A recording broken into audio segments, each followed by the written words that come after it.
Two. What does that mean to you to have them here today, all Yes. 5 of you in this building?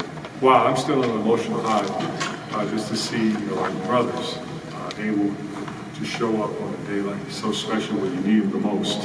And what I mean by needing them the most is when you have a team that's been fighting so hard like our team and coming up short, game after game, and sometimes having doubt that creeps up in your mind because you have those human emotions. But to see a group of brothers that have put on that jersey before and who've been through tough times, and to be able to walk in that door and uplift our group and inspire them the way how they inspired today with their presence, it was special to see. It was special to be a part of.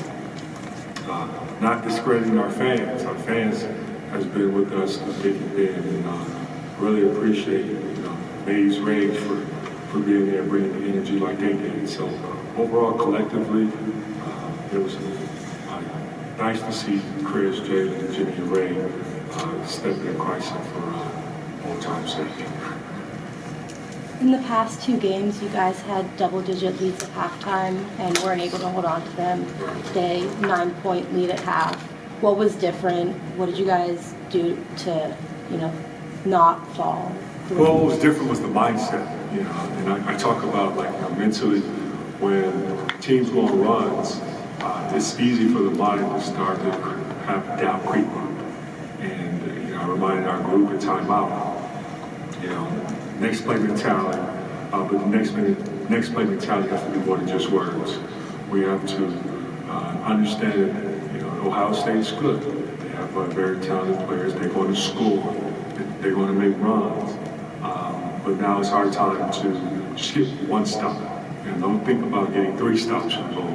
Because at times, we have those moments where we remind our group of how, we got to get a knockout, which means 3 stops in a row on the defensive end. But getting that 1 stop, whether it's closeout, but then securing it with a rebound. Those are the moments where we haven't been able to finish the possession because of the offensive rebound, which led to a 3 or which led to a putback dunk.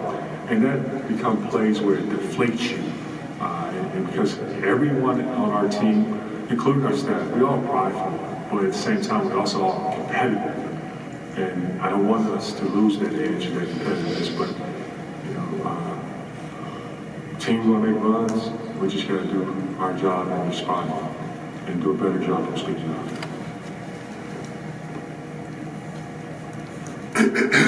Go ahead, Love. T-Will had a great game today, 5 for 5 from 3, including a dagger at the end. He was also out for most of that 16-0 run Ohio State had. How important was he on both ends? Yeah, he's a guy who, as you've seen from last year to this year, worked extremely hard on his game. And yes, we talk a lot about offense because the shot, he makes shots, he makes timely shots. But defensively, he's rock solid as they come because he's so smart as a player. He has a high IQ, and he knows which position to be in. He also knows the other team's sets. And, we ask our team to watch film. T-Will doesn't hesitate. He watches not just film, but he watches games just to get a feel for his opponent. But when he made that run, he was sitting on the bench to get some rest, so he can have enough energy down the stretch that he can take it to a level, and another level I'm speaking of, not just on the offensive end, but on the defensive end. And he made a 3 towards the end of the ball game that was, one would say was a dagger. But it was nice to see the smile on his face after he made that 3. Juwan, after, I guess, a lot of close losses, how important do you think this was to finally, be on the right side of one and finish the game strong? Oh, well, you see me after those losses. We sat there and stood there and talked. We didn't sit. We stood and talked about it. And, you can just see the pain on my face because you care. And I care so much that I'd never want to disappoint our young men. And, as a coach, when you walk in the locker room and you lost a tough game, and just to see the looks on our team faces because they wear a lot of that stress on their shoulders because all the hard work they put in practice and the time they put in on film, you want it to be rewarded. But today it was, and I always takes one game at a time. we're going to enjoy this victory, and then tomorrow we'll be back to work, working on our next scout, next opponent. You had T. Will making the big three. You had Olivier Kamwa making a lot of tough mid-range shots down the stretch of that game. How good is it for your team's confidence to be able to make these shots down the stretch of these games and, actually, expand on what Andrew said, see things go well at the end of a game offensively and come out on the right side of it? Well, Olivier, he had some open looks that did not go in the basket. And it's easy when down the stretch you get another open look and you pass it up because you was thinking about, like, you know what, the last two didn't go in, so you will lose a little bit of your confidence. And Olivier did not. He was searching for the basketball and flashing to the middle when Nari drove to the baseline or Hiller drove baseline. It just says a lot about his level of competitor, like having a quick mind, always not afraid to take those big shots and not shying away from those big moments. There's only so much you can say about the suspension itself, but how does it work logistically with Doug McDaniel when you're practicing and sometimes he can play and other times he can't? Well, Doug has done a great job today, and he's going to be in practice tomorrow. We're going to take one day at a time. But when he's out there on the floor with us, he proven that he just raised our level of play because Doug has made a huge jump too from being a freshman to a sophomore, not just on the court but also on and off the court.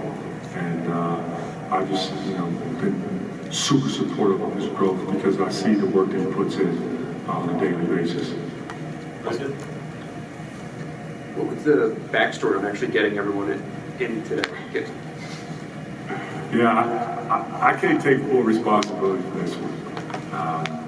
I would give that Jalen all the credit, and also I would add some of that credit to Ray, because like I said before, we all have different schedules, and we all have families, and we all have obligations, and so this day being a day where no work day, and I just say it's another extra day of our weekend that was added, being Monday, and to see with those schedules that everyone was able to sacrifice their time and effort to be here. It was just a special moment, and I expect that this won't be the last.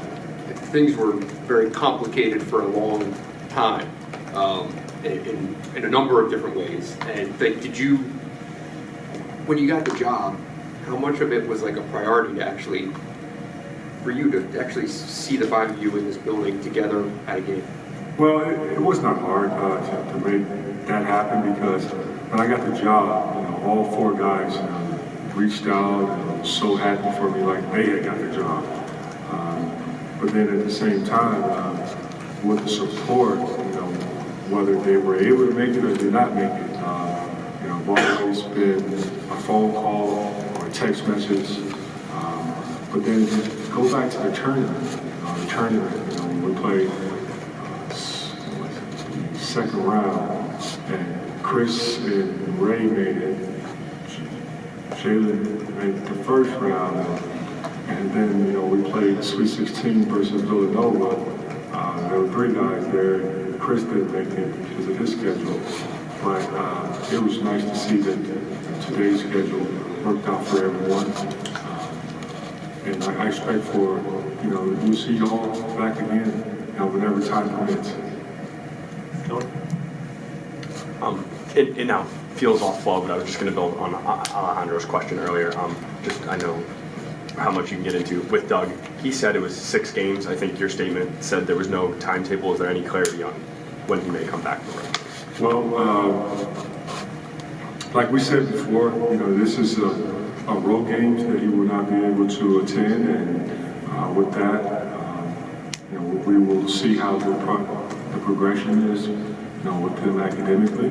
We'll see improvement, and we'll review it back in mid to end of February, and from there we'll see what's next. But it's not specifically 6. That's exactly what I just said. Okay. Anybody have anything else? Nari defensively had a really good game today. He had 10 rebounds, 9 of which came on the defensive end. How important is that presence for you, just being able to lock someone down and get those important rebounds? Yes, Nari, he's the kind of player that, every coach would love to have on their roster. He's the one that never tried to, of course, press the score. Some kids love just seeing the ball go on the basket, but they don't like doing all the little things. And the little things I'm speaking of is the need to win, and that's guarding the best perimeter player, or sometimes switching on to a bigger forward and have to battle them in a low block, or when the shot goes up, putting his body on, laying his body on the line to get a defensive rebound. And I am so happy to have him on our side. Because I know his mindset as a competitor, he's always been this way as a young kid, never wavered away from doing what the coach asks or being there for team. He's never been that type of guy who all he cares about is I. He wants to win, and I think it's shown ever since he's put on the Michigan jersey, because he's given some tough assignments. And the tough assignments is guarding some of the best perimeter players, and he's never shied away from it. Coach, we appreciate your time.